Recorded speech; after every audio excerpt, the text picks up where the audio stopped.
The Knights of Ren podcast is brought to you by Cool Stuff Inc., your source for Star Wars Destiny singles, sealed product, and more. Check them out at coolstuffinc.com. Show me again the power of the darkness. D20 Radio, where gamers roll. D20radio.com.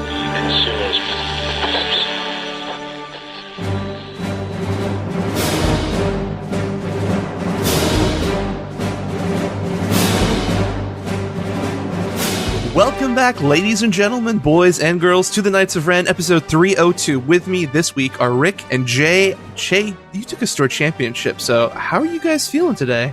Feeling pretty good, can't lie. I'm doing good, even though I didn't win a store championship. And we also have a special guest with us, Alex from Artificery. And how are you doing today, man? I'm doing pretty great. Thanks for having me on. All right. Well, we are so happy to have you on. And as any guest we've always had, we'd love to ask, how did you first find out about Star Wars? I was fortunate enough to just be watching TV when I was like 7 or 8, and that was at a time when TBS was playing the original episodes, and I watched them, and I had no idea what it was, but I loved it, and I watched them with commercial breaks in the middle, then found some VHSs of the original series, and just wore them out. I've been a huge fan since then. Very cool. So how did you get into Destiny now?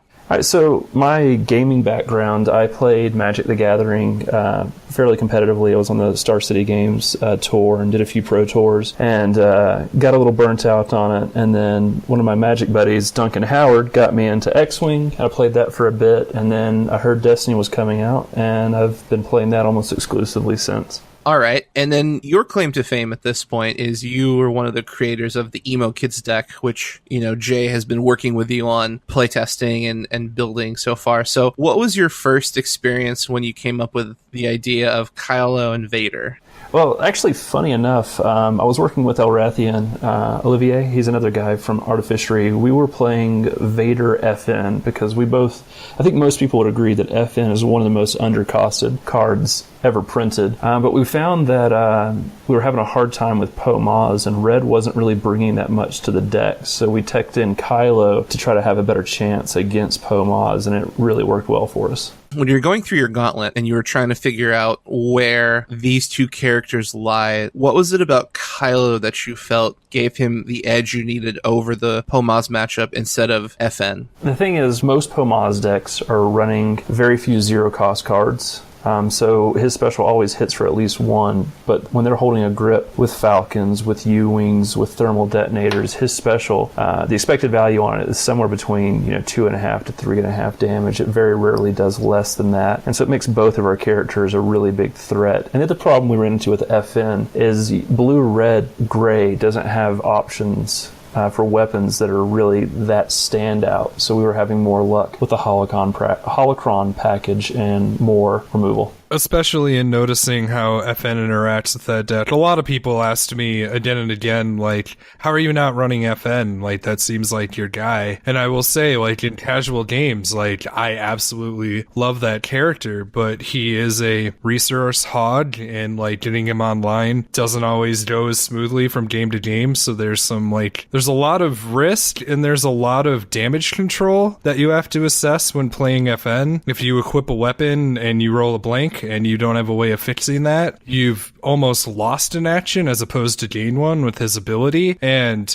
with the stress of tournaments already is something I'm still working on trying to handle, I just didn't really want to deal with the finicky nature that FM brings to the game. And, I love him, but there are just a lot of things that can go wrong with FN. And when they do, you can fall drastically behind in this, like, action-heavy meta. Is that some of the conclusions you came to? Yeah, I mean, Kylo is definitely significantly faster than FN because we can throw force speed onto Kylo, roll him in, resolve it, roll in Vader, and then very well claim that turn or the turn after. The other key thing is those decks play completely different. When you're having to use slots in your deck for what I would consider bad cards for what we're trying to do, you don't run as much mitigation, because the Kylo Vader version runs 13 pieces of event-based removal, and you can't afford to run that much removal and run weapons to support FN. And if you're spending all of your resources on FN's weapon, you can't mitigate damage, and you can't, in this meta, you can't leave 2 Palp die on the table or 2 Poe die on the table, because they're going to resolve both of them and you're going to lose that race. So a lot of things people have been discussing is the speed of the meta is problematic. Whether that's true or not, we do want to address the question about, say, your fast hands, your force speeds, and your action cheating. With so many decks that are able to roll and resolve, theoretically, faster than you can remove the dice, how are you using this fairly heavy event suite reliably to keep these threats off of the table and not just get smacked in the face with gratuitous amounts of damage?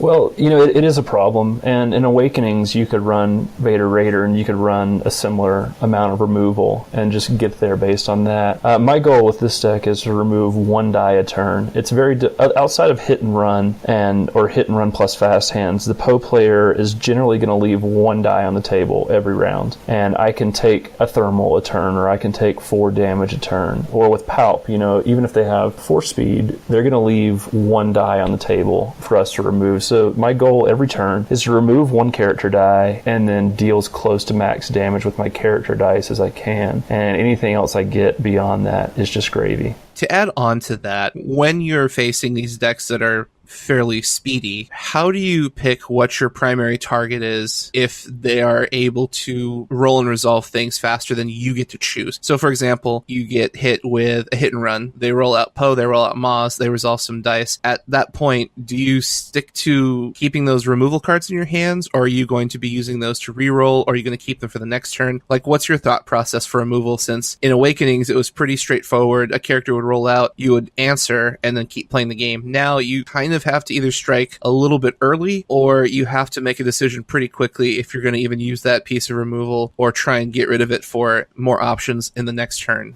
So with this deck, again, your goal is to remove 1 die a turn. If something happens like with hit and run fast hands, you don't get a chance to do that. Your cards are very expendable, and so I generally discard every card in my hand until I've done at least 5 or 6 damage. 4 of the 5 rounds in the store championship that I won, I did 8+ damage on turn 1, and that's because I was just dumping my hand every round and getting max value out of my character dice. With all the new things we're learning in the meta and the way decks are developing and growing, would you say that there's been a shift in the way removal inherently works? Obviously, it's designed that you pay a cost, you play a card, you remove dice. But the thing was, in Awakenings, things were a little bit more linear, where you would roll out some dice, then you would see if your opponent did anything, then you would resolve said dice and kind of keep playing the game. Now, you're kind of in a place where you have to make a decision if you're going to remove things before they become deadly, or pitch cards in order to capitalize on damage, which is not nearly as straightforward as the Awakenings meta would be. Yeah, I mean, you bring up a lot of really great points there, and I will say to the first point, I will remove a Poe die or a Palp die that is not showing something threatening just to get it off the board, especially with Palp, because a lot of people play Palp as an aggro deck, but I think the attrition decks do better. So if you get a chance to remove a Palp die, you do it, even if it's not that scary. And with Poe Maz, because I'm bringing Throne Room, they have Throne Room, that die is always scary, so I remove it. But the reason I run so much removal is I want to be able to discard removal and then draw into more, because if this deck isn't doing 6 damage a turn, it's not winning. So I think you have to be really aggressive with your rerolls and then just take the chances or take the opportunities you get to remove things. A big question we've seen pop up in forums and Facebook is in regards to Baby Vader and his special. Dealing 3, but then dealing 1 damage to yourself. What is your experience with that? Because on the surface, it's like, hey, Vader's got 4 damage sides, and he can output a lot of damage, but he is hurting himself, and with such explosive decks in the meta, it's easy for a 9 health or an 8 health character to get burst out in a turn extremely quickly. When you see, like, say, for example, turn 1, you roll roll a double 3-for-1, is that something you're really going to spend, 2 damage for 6 in return? Or do you have to re-roll and mitigate some of that damage to yourself so you don't just get blown out of the water very quickly? Absolutely not. I'm not going to re-roll it. I'm going to resolve that damage every time. This deck has a very one-minded track. It wants to burn down a character as quickly as possible, whether that's Maz, whether that's Poe, or whether it's just putting a lot of damage on Palp. It doesn't really matter. It wants to deal as much damage as fast as it can, and especially if I get my opponent down to one character, the removal gets a lot better. And with holocrons, and because we're being so aggressive, Kylo can turn into a real threat. So I don't really care if Vader dies on turn 2 and he did 9 damage, he did his job. If he dies on turn 1 and he only did 6, I'm a little sad, but it's really difficult for someone to deal 11 damage or even 9 damage to be on turn 1 with 13 pieces of event-based removal. Yeah, kind of building up on that, what character, especially in like the Pomaz, do you generally go after first with this deck? And Jay, you can chime in as well on this if y'all have differing points of view. Yeah, so the Poe-Maz matchup, that's, a lot of people always ask me, what's the hard and fast answer? Do I kill Poe first or do I kill Maz first? And I think it comes down to a lot of different factors. I think if you can kill Maz on turn 1 or the early turn 2, you go for that, especially since a lot of Poe-Maz players are teching in Cunning. Cunning is 4 damage a turn against this list, and that is really painful. So I think if you can kill Maz turn 1 or turn 2, I think you go for it. If they shield Maz, I go for Poe every time, because in this matchup, Poe is a threat the entire game because he has access to his battlefield. So he's really scary the entire game, even without Maz. So it kind of comes down to who they shield. If they shield Poe, I kill Maz. If they shield Maz, I kill Poe. If neither of them are shielded, it kind of depends on how I roll. Like if I have a weak first turn, I'll generally go for Poe. But if I get the chance to deal like a big 6 or 8 damage, I just try to take Maz off the board and then make Poe earn it. So admittedly, I've only had this matchup one time. I faced it last week at the Games of Berkeley Store Champ, and it was a best of 1. And since it was the first time both playing this matchup and playing against that deck at all, I kind of came to the same conclusion where I had a very explosive opening, and it really put Maz under pressure, and therefore I just tried to pop her off, and it worked out fairly well. And then his hit and runs became slightly less valuable, and a lot of the tricks that he was trying to do sort of faltered. And then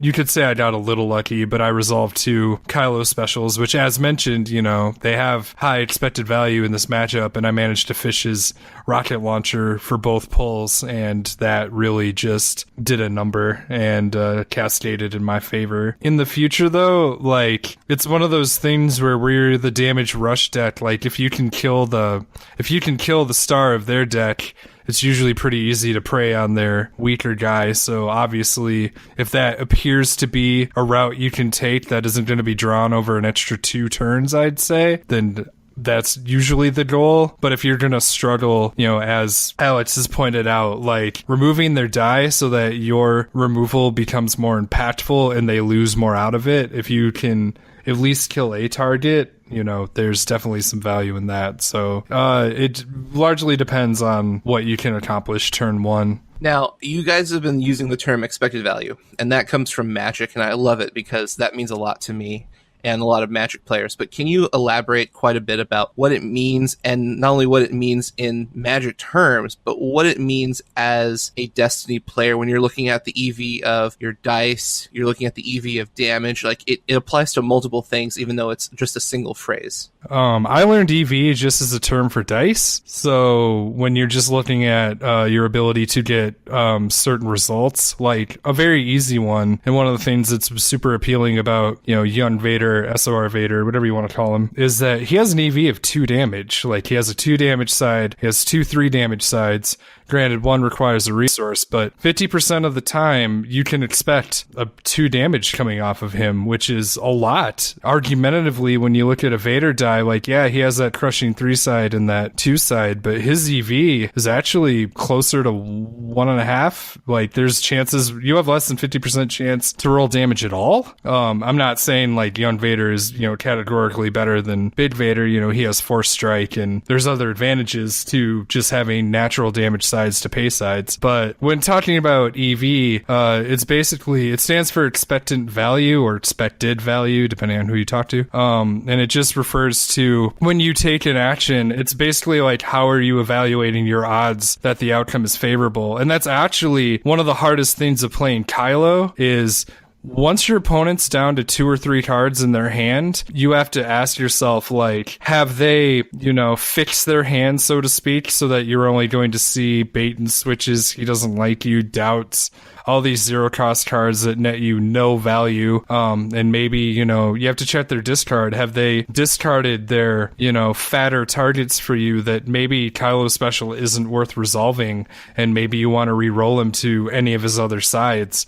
That's kind of something you really have to pay attention to. So that's what I'm talking about when I talk about EV.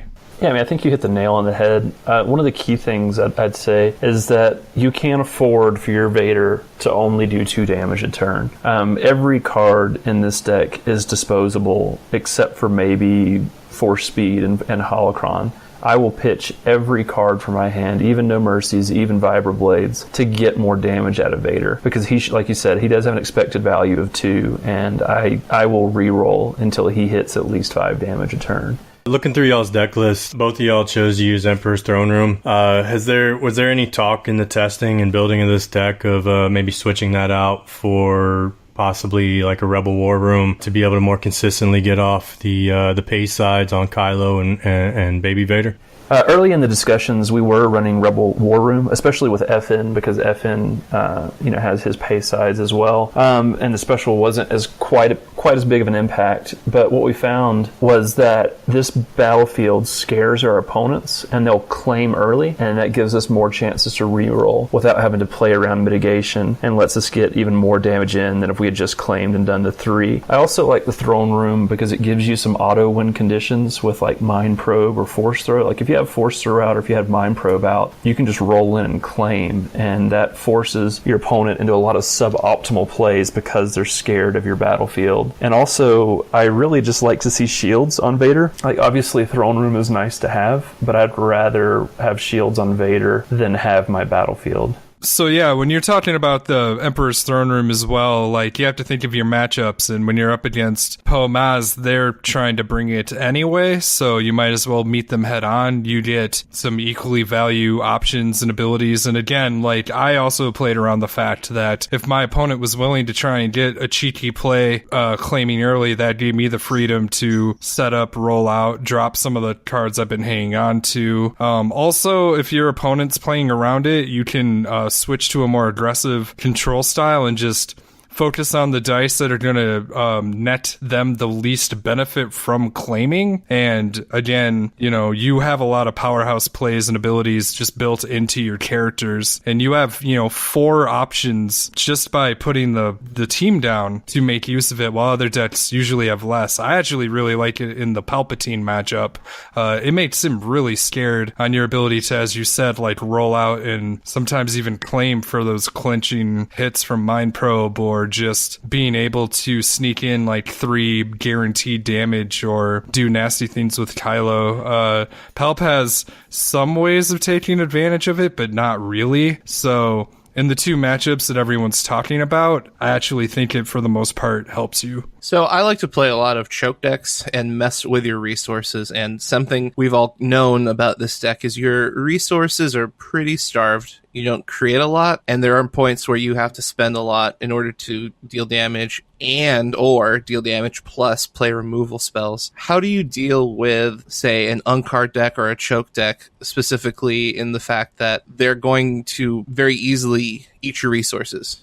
For me, I didn't see much of that in the Store Championship. It was early in the series and people were losing their mind over Poe Maz. I think 7 of the 33 players were running it, so I wasn't as concerned about that. As people are starting to discover more decks and as the meta's maturing a good bit, I've found my strategy to be similar to how I beat like a eJabba eUnkar deck, and that's where you claim early and then try to use your resources early. Like generally on a turn, I would save up my resources for removal, but if I see like an eUnkar player with double salvage stand or something goofy like that, I'm going to lead off with Vibro Knife and just know that my mitigation isn't going to be turned on, and then do what I can to burn down their damage dealing character. One thing I find really interesting about this deck is specifically if and when to play Viper Knife, because I've learned over the course of play that yes, it's an incredibly powerful card for a lot of reasons, but it is typically like all your resources for the round, and you have to factor in, like, are shields an issue in this matchup? Like, is that one expected value of damage going to push me enough to, you know, cost me 2 resources right now? If you're not dealing heavily with shields, like, maybe you want to spend that on better removal or use it to reroll and try to get a better hit off of your character dice. There's actually a lot of decisions around Viper Knife. I know a lot of people consider it auto-include, and it's just the most amazing thing ever, but I've found myself hesitating, so to speak, at times, because resources are really close in this deck. You mostly want to spend your resources removing dice, paying for Vader 3. You never feel bad about that.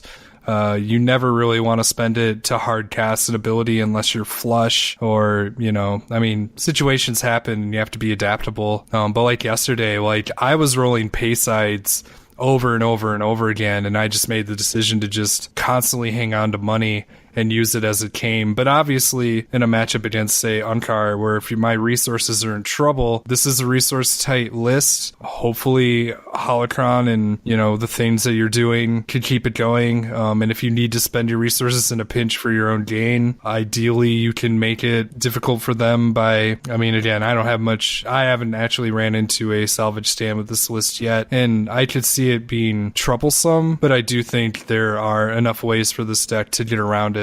Yeah, and I agree. I will never lead with a Vibro Knife unless I have at least 3 or 4 resources, so I can still pay for my pay sides or pay for my removal. Or if I'm facing a Palpatine and they have a Force Illusion out, I think Force Illusion should be a 2 of in every blue deck, and I think because of that, Vibro Knife will still be an include, but I don't think you should hold on to it if you can discard it and get more rolls in. It's a great card, but I don't think it's something that you have to play around that heavily. So with a deck like this that's built as a very explosive, aggressive deck, what point does the deck, in similar fashion to Palpatine, become noticeable that you're kind of in trouble because the game has gone a little bit too long and you haven't done enough damage and you're kind of now starting to become on the back burner compared to your opponent? There have been times where, like, I would roll out a Kylo. So, like, say I'm playing a Poe Maz and they go turn 1 roll in Poe, and then I roll in Kylo, and then they go negotiate, and I lost 2 dice. You know, I just lost 2.5 to 4 damage in those 2 dice. And then I roll in Vader, and he blanks out, and then he claims or rolls in Maz and hits me with a thermal. If I've only dealt like 2 damage on turn 1, or if turn 2 rolls around and I've only done 4 or 5 damage, probably lost the game, depending on what you're playing against, if they can also dish out the damage. Also, I feel like I'm on the back foot if I haven't drawn my Sith Holocrons or my Force Speeds, because again, this list is very, very resource light. So if you don't hit your 0 cost upgrades, you're left with your character dice. And the longer the game goes where all of your opponent's characters are up, the worse things are for you, because your mitigation isn't as good and they're putting out more damage. So I feel like if you have, against anything other than Palp, if you haven't killed a character by the end of turn 2, or if you haven't seen any of your 0 cost upgrades, or obviously if either of your characters are dead before one of theirs is dead, you're probably already lost. There is some degree of catch-up in my experience, and that's from the ever-present No Mercy. Sometimes you can get the clutch, like, I'll just dump my hand and go off this 1 die and try to shore up 5-6 damage in hopes to break even again. Obviously, you're still behind, costs a lot of resources, a lot of cards, but in one of my Palpatine matches, which I'll talk more about later, I had an opening hand of two Mind Probes. God, what was it? It was 2 Mind Probes, Doubt, Feel Your Anger, and No Mercy. And I wasn't really happy with how that was going to play out. Doubt's much more dangerous against Palp than other characters because you still have to take the damage. And so Oh no, excuse me, sorry. It wasn't doubt because my hand was all blue. But anyway, I rolled poorly. I had a 2 damage side off Vader, and I just decided to go for it, and I slammed him for an opening 7 hit, and then the rest of my dice did nothing. They rolled garbage. It was his battlefield, so I couldn't claim to do more, but sometimes, this deck has a little bit of reach, and I think that can sometimes save it, but its comeback potential is very dependent on how dice rolls do. The way the meta is forming, we're seeing a lot of decks happen. We're seeing a lot of lists come together. There's a lot of tweaking going on. And people are looking at the emo kids as a very viable deck. I like Kylo a lot, so I'm trying to find ways to play him in a viable fashion. What would you recommend players who pick up this deck do if they come into one of these situations where they're a little bit behind the curve? Destiny is really a strong game because the way it's designed, even if you have a little bit of bad luck, even if you have a little bit of bad draw, you can still outplay that to get where you need to go. So in regards to this deck specifically, what would you say a player can do to kind of get out of bad situations? I think one of the things we mentioned earlier was that you need to be very aggressive with your rerolls. No Mercy is an awesome card and can really deal a lot of damage, but if your opponent is claimed and you have a No Mercy in your hand and 2 other cards and you're looking at 2 damage, I think you're looking at more damage from discarding that No Mercy than holding it for the next turn. I think that's one of the things like a lot of people have had to play around. Like other than Force Illusion and the 0-cost upgrades, everything in this deck is dispensable. So if your dice aren't doing their thing, you just need to reroll. And because of the expected value of Vader's damage sides and Kylo being so high, you'll get there eventually. All right, so let's move on into Jay, who, congratulations, man, you won your store championship, and since last week when we talked about the deck, you've made some adjustments, and you were able to use those and take it all the way. So why don't you tell us a little bit about the event, and we can discuss some of the adjustments that you've made to get yourself much further in the tournament this time. Yeah, certainly. So I'm really happy that we were able to get Alex onto the show because, I have literally him and Elrathian to thank for my success because I was a pilot without a deck 2 weeks ago. I was testing a lot of stuff. Testing wasn't going well. And I really was trying to push back. I didn't really want to play Palp. I only have 1 Lightning still. Poe Maz wasn't really my style, but I wanted something that, felt good, felt me. And then I stumbled upon Rusty's Emo Kids. And amusingly enough, I copied a much earlier version of his list. And moments before the event, I messaged him on my phone, and I was like, hey, so how's Mukashi training working out for you? And he was like, that's not in the list, man. And I was like, oh. So then I had to backpedal like an hour before the event and swap out some cards and get the latest list, and I took it with me. So a very quick rundown of the deck of his version, again, is 2 Force Illusion, 2 Speed, 2 Throw, 2 Mind Probe, 2 Holocron, 2 Vibra Knife, and then we have... in the supports, we have just 2 Meditates, and then for the event suite, we have 1 Anger, 1 Boundless Ambition, 2 Deflect, 2 Doubt, 2 Feel Your Anger, 2 Isolation, 2 Manipulate, 2 No Mercy, and 2 Overconfidence. So after getting third in the last event, I took a harder look at the deck, and I just kind of asked myself, looking at the sort of mist side interactables, which are the 2 Meditates, the Anger, and the 2 Manipulates. And I found myself, not really using those cards at all during the event. I did get Meditate out a few times, but I don't think it actually had much of an impact on my game. Granted, I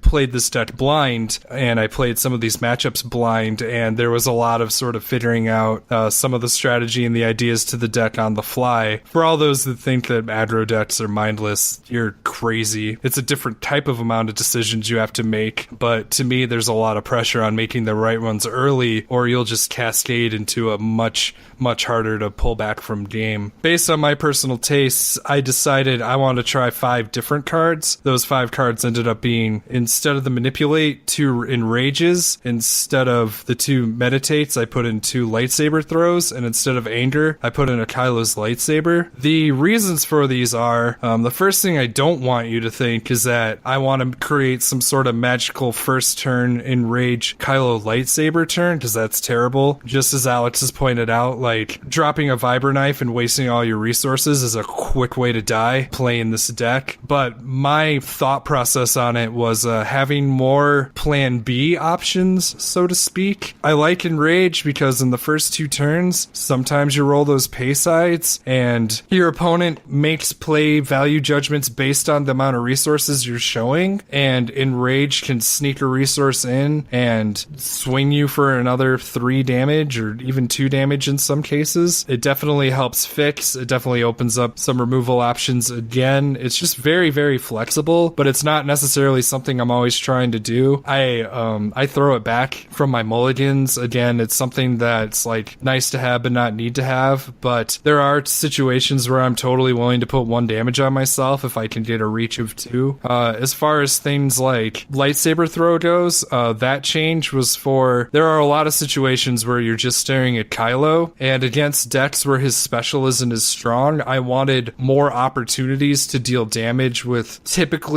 it's typically him and a vibra knife, and then speed or holocron if you've got it. You know, if everything goes swimmingly, those will be on him, but most of the time it was him and maybe a speed and a vibra knife, and I wanted to be able to get some reach and get a little more damage expected out of 1 turn as I slowly accumulated more resources. And then the Kylo Saber, I wanted again as an option for a closing card, or in some situations where vibra knife becomes less necessary, Kylo Saber is very much like vibra knife on steroids in different situations. It's not as good against cards like Force Illusion, but in a lot of cases that card hits like a truck and makes Kylo way, way more threatening. So again, as a optional plan B, you know, this is how it ends type suite of cards was the point that I was trying to make, where instead of trying to fix misses and do some shenanigans there, which don't get me wrong, I do think those 5 cards are very interesting, and they do have a play style that has advantages in certain matchups, and you can do some cool stuff with that, and it helps fix poor rolls. All of that is extremely valuable and like does things in this deck. Meditate is a really sweet card, allowing you to just flip one of your character dice into a special when you need it, and that's extremely valuable. I mostly made these changes because I just didn't have the experience with those cards, and therefore I wanted to test an alternative that was more my speed, my playstyle, but this wasn't me like, you know, I jokingly call this the Edgelord edition, but this isn't me saying definitively that it's a better list. It's just a different way of taking the deck and trying to make the most of when you're resource heavy or light, a couple of options to help you out in those jams.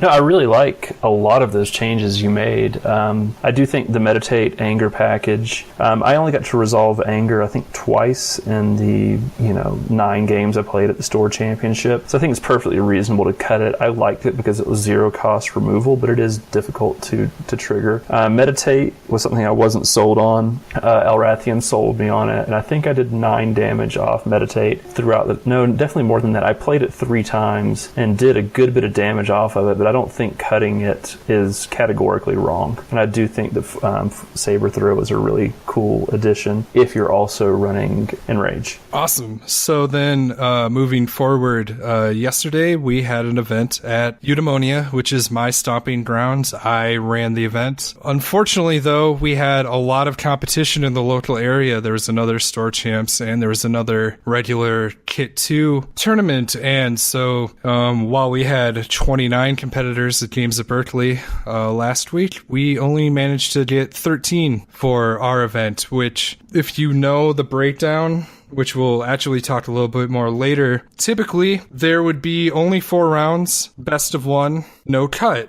Now, we had some new players, some people who are new to the tournament scene, and some people who traveled a while. And so I posited to the group, I was like, you know what? 4 rounds and we all go home? I mean, that's almost the equivalent of us just playing a casual night. And this is a Store Champ. Like, I want there to be some definitive matches, and we briefly talked about doing a cut anyway, but that seemed to like make the event more inflated. And again, like, it didn't really help out the new players or the people who weren't used to, a higher level tournament. So I said, you know what, we're going to do 4 rounds best of 3. So if you're not familiar with your matchup or you have a bad game, you still have a chance to come back. And, I found that to be more fulfilling for everyone attending. And unanimously, everyone thought that'd be a fun idea. Amusingly, every round went to time for separate reasons. So unfortunately, I made the call of we weren't going to get a break, and I regret that now. But everyone had good spirits, and we played,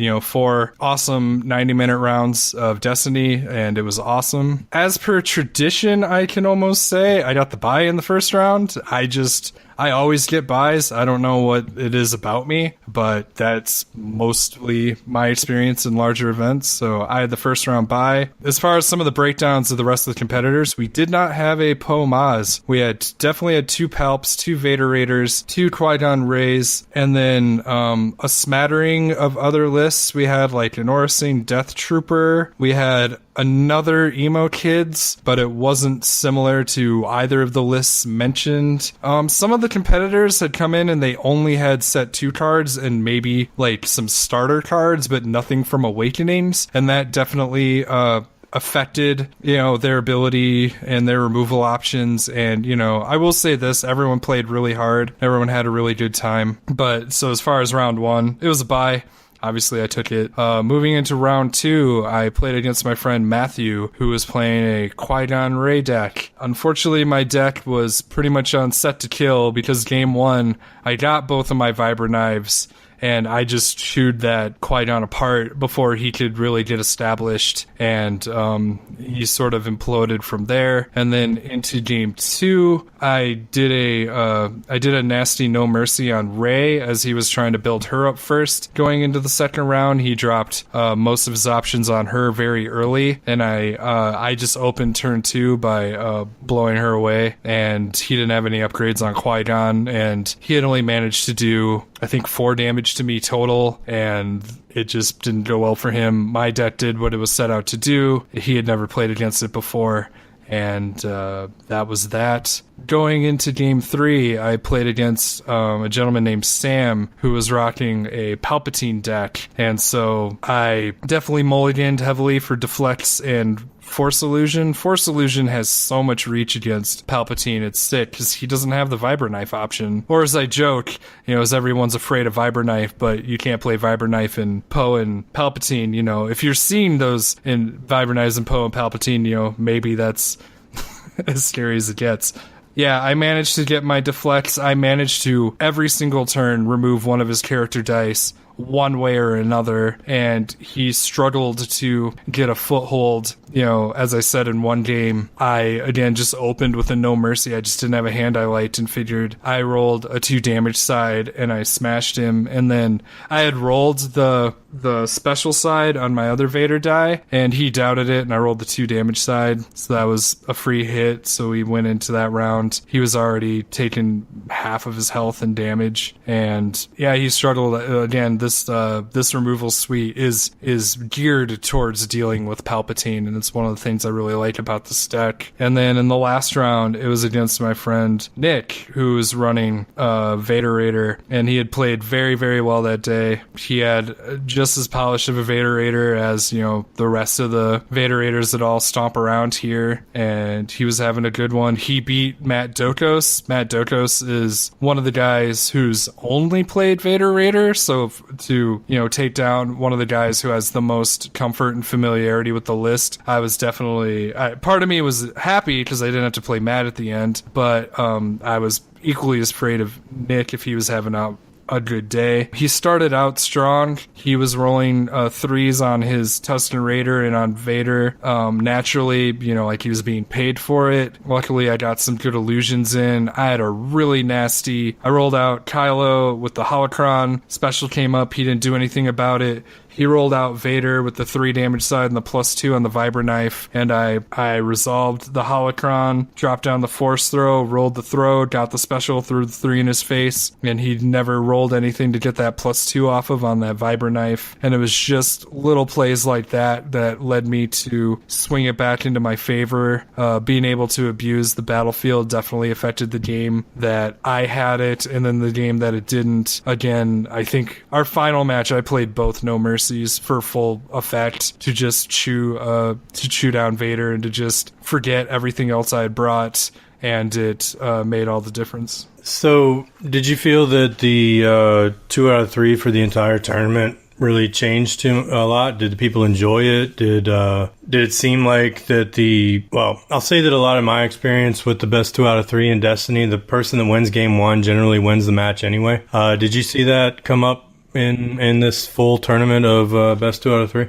So you have to remember that this tournament was somewhat unique in the amount of newer, inexperienced players, and there was some slower decks being played. A lot of matches went to game 3, and with only 20 minutes or less to spare, and frustratingly for some of those players, they were running, like, there was an eUnkar list, and that guy played fairly well, but, you know, when his only options of dealing damage to you are, like, random things he can roll on his cards, but he's really trying to mill you. Like, I think if there was more time, he would have won, but because he couldn't deal damage, he lost due to the tiebreakers. So factoring in all those things, comparing it to last week, the matches ended fairly quickly and they went through, you know, all 3 games. And so I was under the impression that the games would go pretty quick, but again, newer players, slower decks, and all those things combined led to every round going to time.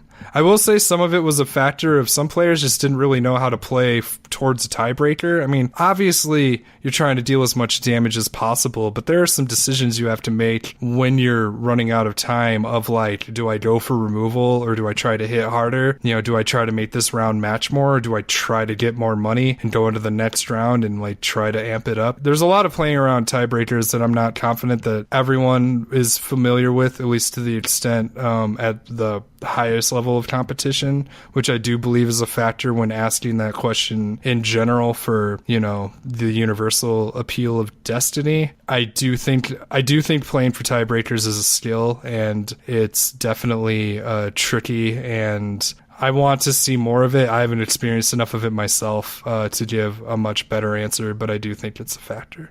Similar to last week, I would love to know, once again, what did you feel were the cards that were VIP cards? And what do you feel might be some cards you might exchange for different options now that you've gotten quite a bit more of this deck under your belt? I really enjoyed the addition of lightsaber throw, because while having that option in your hand, your opponent, again, is making decisions based on what they can see in your pool. And they're like, okay, you know, he has 5 damage showing, you know, my character has 7 health left. Maybe they'll try and make a riskier play, or, you know, make different decisions based on what they can see. And then suddenly you go off and you drop the lightsaber throw, and then you resolve the 5 damage and their guy's dead. Like, opportunities like that come up a lot, and it's one of the reasons why I love out of hand indirect damage, where not everything on the table is going to explain, like, the outcome of the round, so to speak. And that gave me a lot of just surprise opportunities and ways of sneaking in extra plays. Enrage did typically what Enrage does. I played it most of the times that I had it, and it turned into, you know, it often actually turned into more removal, which I was very comfortable and happy with. Or I did play a Vibra Knife early, but then Enraged immediately so that I wasn't behind. So, like, I dropped the Vibra Knife and then I just Enraged with the ambush action and was still threatening the ability for removal, and it became relevant. And I actually think that's not a combo, but that's a way of addressing the I only have 2 resources, do I play Vibra Knife decision, and I think it's very valid and a very good way of utilizing the strengths of the cards. Yeah, I like what you said about your opponent not knowing what to do based on the dice in the pool. And in Magic, that's called a hidden information. That's any information your opponent doesn't have. And I do agree that if people have to play around, they're already playing around No Mercy, they're already playing around your removal, and then you're giving them just one little more wrinkle to consider that they can't make 100% assumptions on. And I think that's a really powerful tool to have access to. Yeah, that's similar in the light side. The synchronicity, 2 unblockable damage if you're showing a melee side and a shield side. My favorite thing is when I have 2 of those in hand, and I have a plus or a modified melee side and a shield, and they don't remove them, and play that synchronicity on them, and they're gonna leave the shield or the other melee there because there's no possible way you could have another one of them, right? And then play it again, and then maybe they'll claim, and then you return to the Jedi and get that synchronicity back, and you play it on them again, and then you maybe discard to try and re-roll for a non-modified side on there. And it's, having your opponent have to play around all those different things that, like you said, aren't on the table. I really love those damage from hand sides. They've been some of my favorite that they've printed, back in Awakenings meta. The arm to the teeth and fight dirties were just great whenever I had the chance to play them. So yeah, definitely love those cards. So last week we asked you if you would change anything, and you did, and you focused this deck into what it is now. Do you think that there's more changes that you would like to make to increase the deck's potential? So we spoke briefly before we started recording today, and I very much agree with a suggestion that Rusty made based on outcomes that I reached to, which is everybody loves Force Throw. It's a very frustrating card to play against. It makes you hesitate to roll out, and, it can do some really nasty things. But at the same time, with the action cheat meta,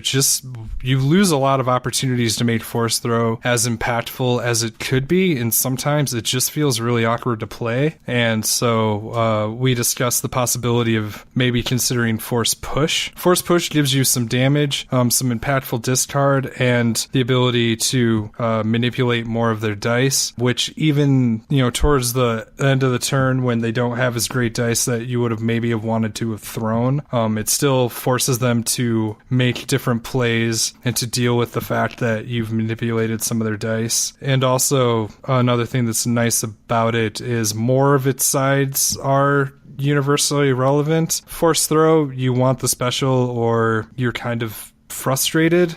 Force Push, pretty much every side outside of the miss obviously is good. It's an impactful card. They're good in different situations. I don't think any of us are saying always run Force Push over Force Throw, but in the current meta, Throw has issues unless you can get it out very, very early, or you speed trap them, so to speak. It has plays, but the later you get Throw out, the harder it is to get the maximum impact for. And then lastly, there is one change I want to try.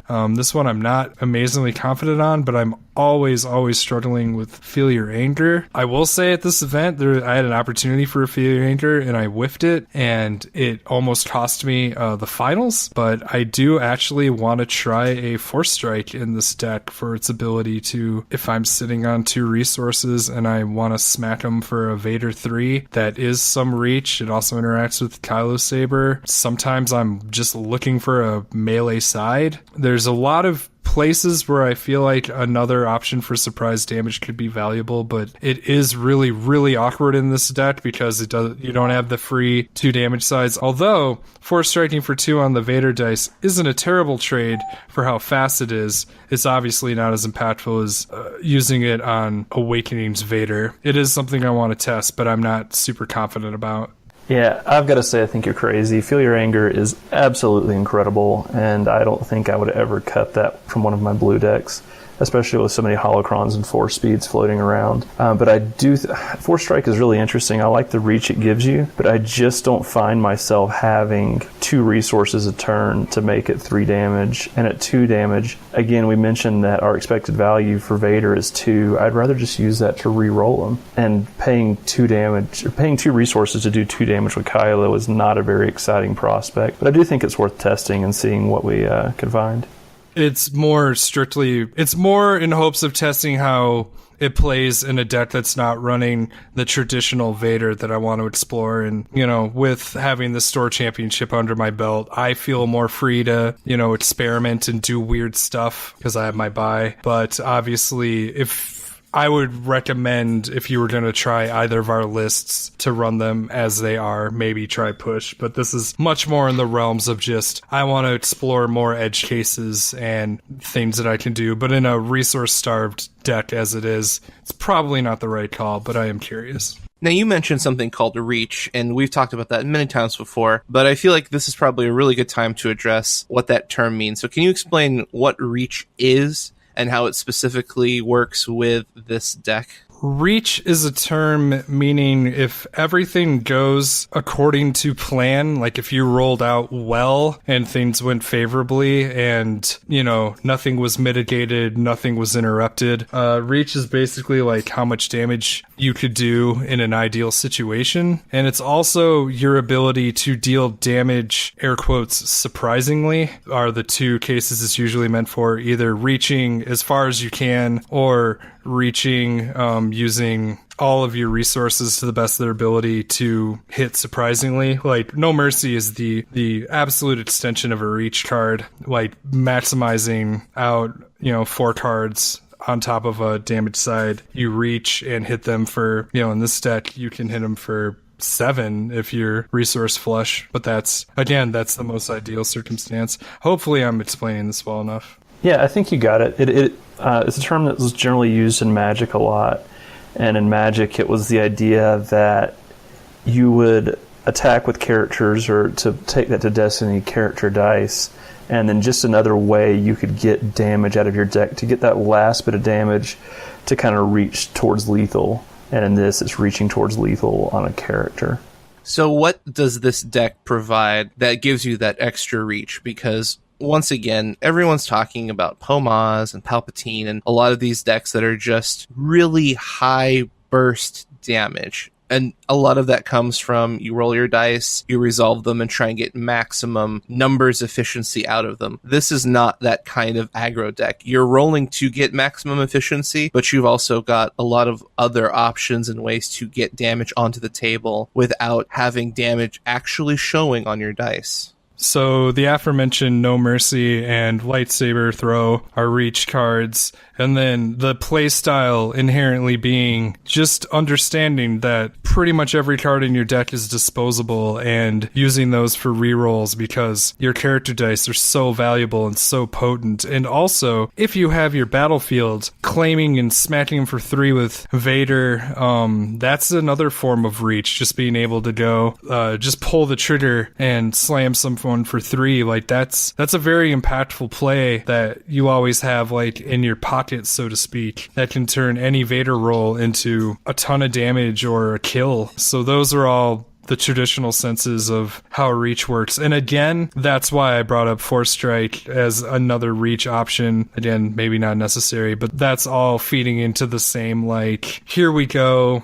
Reach is very important in Destiny for getting that kill, especially if you can kill and knock out their dice. So I like being able to surprise and just go, and you're dead, you know, and then suddenly, like, they lost a lot of value, they lost a lot of dice, upgrades, interactions, everything. And so just being able to go boom, No Mercy, boom, Lightsaber Throw, or even boom, claim, kill your guy. Those are the plays that this deck, like, lives and breathes on. So before we go on, I just want to thank Alex again for being with us. And interestingly enough, I fought hard to get him on the show so we could talk about the deck, but he brought a topic up that he wanted to discuss with us and the greater audience. And I'm going to pass it over to him because I think this is a very interesting thing to look at as we go forward in competitive Destiny. Yeah, so during my store championship, we had 33 people show up, and with the basic structure, that means that there's a cut to top 4, and unfortunately we had 5 people go 4-1, but only 2 of them made the cut. So one of my buddies, he was 4-0 going into the final round of Swiss, and then he went in his final round and he lost. So the only person he lost to that day went 5-0. Unfortunately, his opponents rounds 1 and 2 went 0-2 drop and 1-2 drop, and he finished in like 5th place and missed the cut. So I decided that I would do some math and see how many people are going to make, you know, a record that could get them into the cut but doesn't. And the numbers were appallingly bad. At 17 players, 2 people are going to, get shafted, if you will, and then that gets even worse. Around 45 players, 8 people are going to go 5-1 and miss the cut, and it gets even worse. At around 64 players, it's 14 people. There's just a lot of people that are going to, for my store championship, I traveled 2 hours. I paid $15, and if I had gone home after going 4-1, I would have been. You're going home with essentially nothing. I'd feel pretty salty about the whole thing, and I think it's something that needs to be addressed by FFG. And if it's not going to be addressed by FFG, I think stores need to start taking it in their own hands and running more thought out and intelligent formats that don't leave so many people out to dry. Yeah, there's nothing worse than, hitting that X1 record and just based on strength of schedule and how the tournament went out for other people. Obviously, there are formats where 1 or 2 people might get cut and that sucks for everybody, but I agree that when the number is larger than 3 or 4, that just seems to be very, very rough. So what do you think could be done to combat that? I think they just need to have a look at the cuts and adjust the numbers. So, there's a lot of things that could be done, but I think especially the numbers around 45 to 64, it's 6 rounds of Swiss with a cut to top 8, and you're looking at an average of 12 people missing the cut with a X-1 record or an X-2 record at that point. And I just don't think that's acceptable. Do you think that the number of rounds for those higher turnout tournaments, increasing those number of rounds would go to better mitigate this amount of people that are missing the cut with, reasonably good records? Like X-2 in a 6-round tournament got in the top 8, you should have at least a couple of them making it in there. But you're talking that even X and 1s are missing the cut here, right? Right. In some situations, at less than 5 or 5 and less rounds, it's X and 1s missing the cut, and that is just a really, really bad feeling. The spreadsheet that I'm looking at that you'll post with an article going with it later, it shows out to 100 people only playing 6 rounds of Swiss and then a cut to top 16. And that's, honestly, that's, 35 minute rounds. You're looking at just over 4 hours of a tournament. You could easily increase that to another 2 rounds. Some of the things that were talked about in Magic and in Destiny as well, going to a Swiss +2 format where, they take the estimated number of rounds for a given tournament on the basic structure and then just adding another 2 rounds of that would really clear it up pretty well. And I think the numbers that you have listed here kind of tend to support that. The green, so to speak, areas where 0 people miss the cut on that X and 1 come up just on the pretty much on the top end of the spectrum, or just when the thing switches over to either a larger cut or to a larger number of rounds. So I definitely think this is very worthwhile to look at and to get some discussion about, that possibly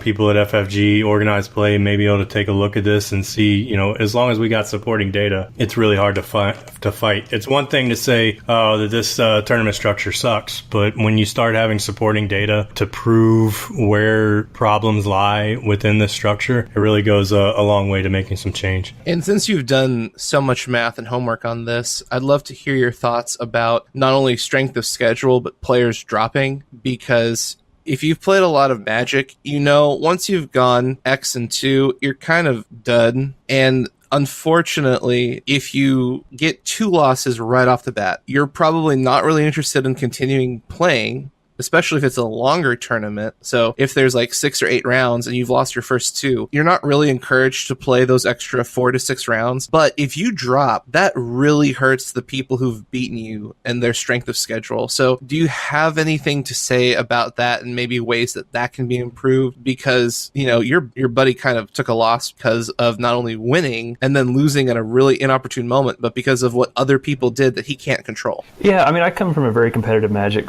background, and I had no issues with dropping, I'm not going to win, whatever, I'll drop. And I didn't really think that much of it But now, as I've seen, because in Magic you have your own game win percentage, which means all games in Magic are best of threes. So if you beat someone 2-0 as compared to 2-1, your score is higher. So that's your first tiebreaker. So it's not just strength of schedule. But I've just come to feel that you have to, as a player, don't drop. Just keep playing, play your best. You came there to play Destiny, play your games, have fun, and do what you can to help out your fellow players. Yeah, at my store championship, we had 44 players. My first round opponent that I beat, he ended up winning out and then won the tournament. So definitely at one loss, you are absolutely in it, especially if that first round opponent goes on to do well. 2 early losses can be tough, but again, if your opponents go on to win and you're losing to good players, you still have a small chance of making in there. And it's only 3 hours of your life. You drove to play the game. Just play the game.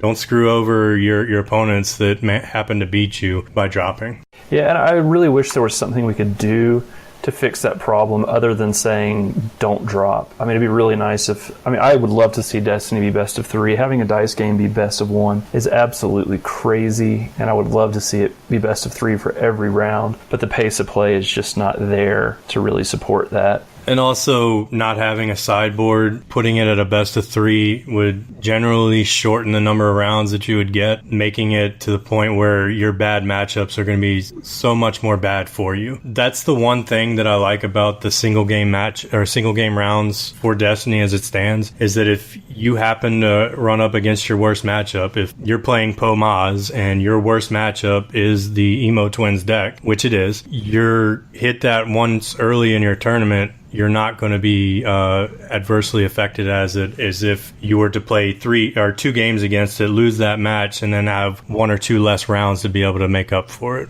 Can you elaborate a little bit more on this spreadsheet and your math to people who may not be into the super hyper competitive level of gaming? Because it might sound like, the classic get good or get better is the response to, someone, when you say X and 1, it's X is the wins, but the number is the number of losses. Because when you get to cutting the top players, you really don't care about the wins, you care about how many games did you lose. So if you're X and 1 and you don't make it into the top cut, and say you're looking at 56 players. When you're talking about 56 players, you've played 6 rounds of Destiny. You've got, based on this, you're looking at 11 people aren't going to make the cut. You've played 8, almost 9 hours of Destiny. And the fact that you lost 1 time and don't get anything for it, can you explain why that's pretty harsh?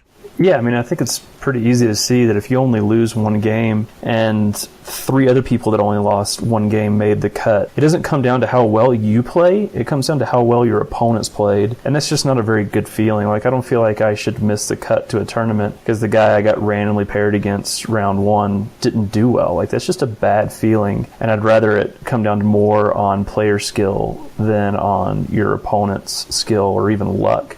Because, I know El Rathian, he missed the cut based on extended strength of schedule, and that's just a gut punch. I can't imagine how bad that has to feel. And I think that if we change the numbers, either change the number we cut to or change the number of Swiss rounds we play, we can make it a little more even so less people are getting left out to dry, or hung out to dry. And how would making those adjustments actually quantifiably prove that you're doing better? So let's have a look at 6 rounds. So at 64 players, you do 6 rounds with a cut to 8. 14 people are going to miss the cut, and that's horrible. If you do an extra round of Swiss, or if you do a cut to 16, that number gets down to 1 or 2 and is a lot more manageable, and I think that's a lot more reasonable. So essentially, the point we're trying to make is players playing well are not being rewarded for their skill at this point, because the game is favoring people who are undefeated and or people who have X and 1 and their opponents did well. And especially in this kind of environment, we're already fighting an uphill battle against trying to show that a game with cards and dice isn't just a game purely based off of luck. But having to deal with, hey, I lost literally one game, but because my opponents either played bad or dropped or something happened and I don't make it into the top cut because of what other people decided to do or not to do, is very hard to swallow, especially when you've gone so far in the tournament, you've done extremely well, and you just find out, hey, you don't get to go any further. Right. I think that really hits the nail on the head. And I don't think Destiny players are really going to complain about playing more rounds of Destiny either. At least I don't think they should. Right. I think the biggest point and the biggest thought-provoking conversation is this is not a get good, kind of moment where you should become a better player. This is entirely based on the fact that there's some variables out of your control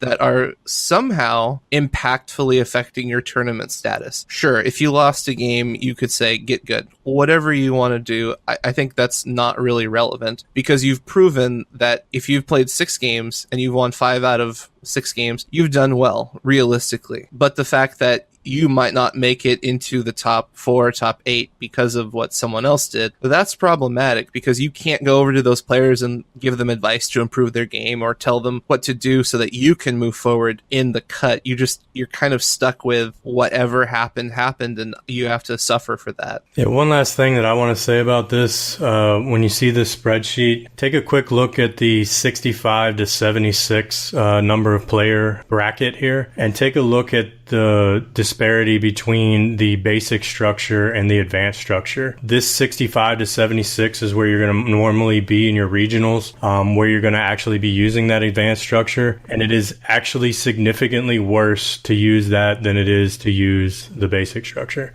65 to 76, you're running 6 rounds with a cut to top 8, and at the advanced structure, you're running 7 rounds with a cut to top 8, and you're cutting out 8 to 9 more players from the top cut there. Now, that's something we didn't discuss. Can you go over that, Alex, with the difference between your basic and your advanced structure and how those numbers are different? Yeah, if you had a look at the Destiny tournament rule set, it lays out how many Swiss rounds you should play and what the size of the cut is. And one of the big variables is the size of the cut. And with a basic structure, you never go beyond a cut to top 8, and you don't move to a cut to top 8 until 41 players. But in the advanced structure, you move to a cut to top 8 at 25, and then at around let me see if I can find this real quick. There is a cut to top 16 as well in the basic structure that doesn't exist in the advanced structure. So there's a few differences there, and the other big difference is that in the advanced structure, you play best of 3 in the elimination matches, and I think everyone is playing best of 3 in the basic structure as well, because I think your top 4 matches, or even your top 8, that at worst that's 3 rounds or 3 sets of games, and I think you can afford to do best of 3 for those rounds, because those players earned that spot in the top 4, and you should try to iron out the variance as much as you can, because I mean,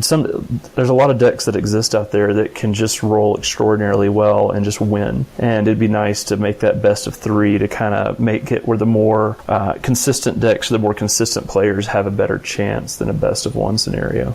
So to end this on, somewhat of a happier note, I mean, we all enjoy tournaments in Destiny. That's the reason we bring this up. We're not so much upset as we just want the game to be more fulfilling competitively. But to swing this around, I just want to ask Alex before we're done, what character or what type of card or anything would you hope to see in the future of Destiny going forward? Oh man, I am a control player at heart. When I played Magic, I almost exclusively played control list. And when I say control, I mean my win condition is generally milling my opponent. I don't deal damage. My pet deck is eJabba eUnkar. I would love to see that deck at least be tier 2. But the way the game's going with force speed and double action cheats on Ray and fast hands, control players just aren't really given many options, and I'm concerned that the game will devolve into who rolls better, because in this set we lost a lot of the really interesting you take an action, I take an action, you take an action, I take an action, and it's turned into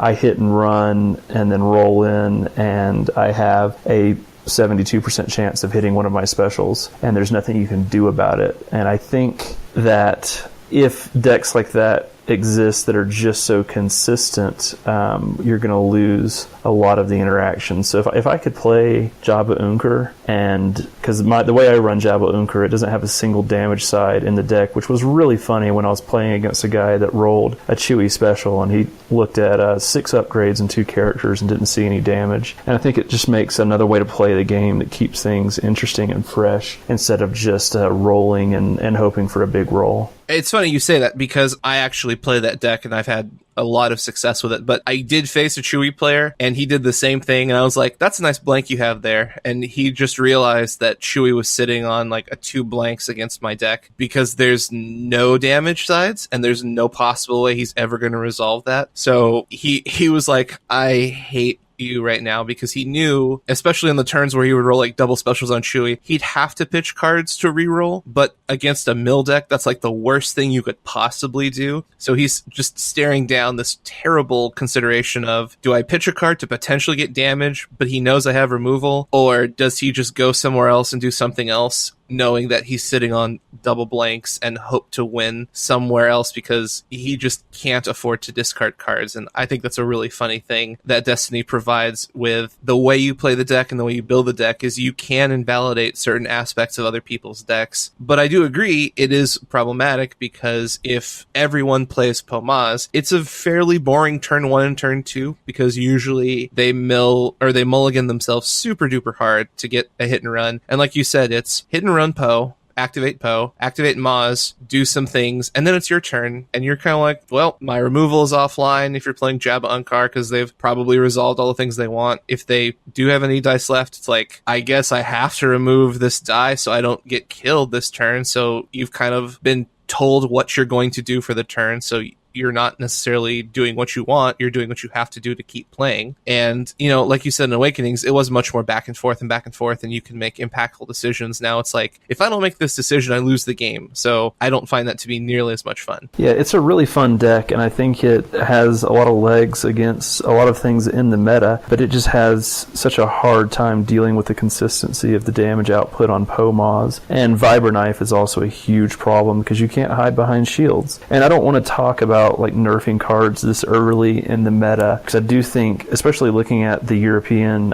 top 8 results, there are decks that haven't been explored that can counter the meta, and we'll just continue to see those things between now and Nationals. Yeah, we're in a really exciting place for Destiny. If you haven't heard already, the deck that won Nationals at Europe was a eUnkar list. So as an eUnkar player, I'm really happy, because that's my favorite card from the set, and I'm working on so many different ways to build that. But it does prove a point, and he also faced a Vader Raider in the finals. So it shows that Pomaz, once again, didn't just crush the meta and win everything and it was undefeated and there's nothing you can do about it. A skilled player with a deck that performed well did win, and that's totally fine and that's fair. So, I mean, there's so much time and there's so many options. It's really exciting to see what new decks come out and what fun things we can do with decks like Emo Kids, because, you know, you guys have gone through multiple iterations and it just keeps getting better and better and better. And so I think there's a wide range of things to be said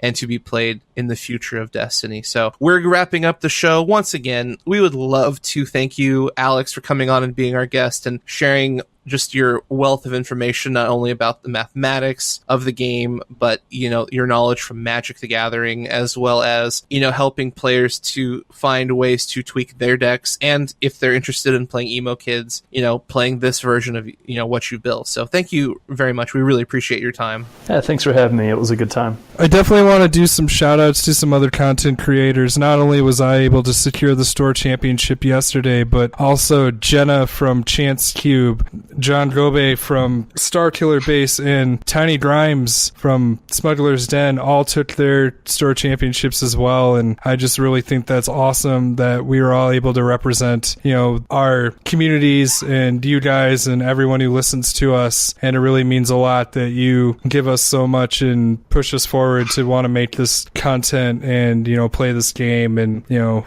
believe it or not, we do it all for you guys, not for ourselves. So thank you so much. Yeah, and I'd also like to shout out the Artificery crew. El Rathian was a huge part. It's Olivier. He did an awesome job of helping this list come to fruition, and having those guys and Jay to play against has just been huge into making me a better player, because there's a lot of good players in my local meta, but when you can play against some of the best in the world on TTS, it's really cool, and I appreciate all the help I had from those guys. And if you guys are interested, we host monthly tournaments on there that we'd love to see more people show up to. Well, there you go. So check out Artificery. We love those guys. We had a blast hanging out with them at Worlds, and we're always just talking about ideas and bouncing this and that off of each other. So a lot of great guys. Pearl Yeti, he's been on our live streams multiple times. You know, you've heard him here and there. So yeah, definitely check out artificery.com. We can definitely vouch for them. So we are wrapping up this week's show. We've had a lot of fun. And in quick housekeeping, thank you so much to everyone who has been a part of our Patreon team. We just cannot say enough thank you. So thank you so very much. We have made some adjustments. If you're interested, head over to our Patreon and take a look. The most noticeable two things: we've pulled off our mats and our stickers for a temporary time. We will bring those back later on in the year. But right now, we are going to be introducing a brand new show featuring you guys on our Patreon team. We're going to be calling it the Galactic Senate. It's going to be a bi-weekly show where we sit down for 20 to 30 minutes. You guys are going to pick the topics, and we're just going to go in a round-robin discussion. If you guys want to rant about a deck, if you want to talk about something you like, if you have questions about things, we're just going to sit down and chat and have a lot of fun. And we're also going to be having some new content producers. So if you are interested in picking some of the topics for our show, we have a new Patreon tier where you can actually be a part of the show. You can tell us what you want us to talk about. If it's a deck, if it's whatever you want, just let us know and we'll definitely jump on that. So check out the Patreon,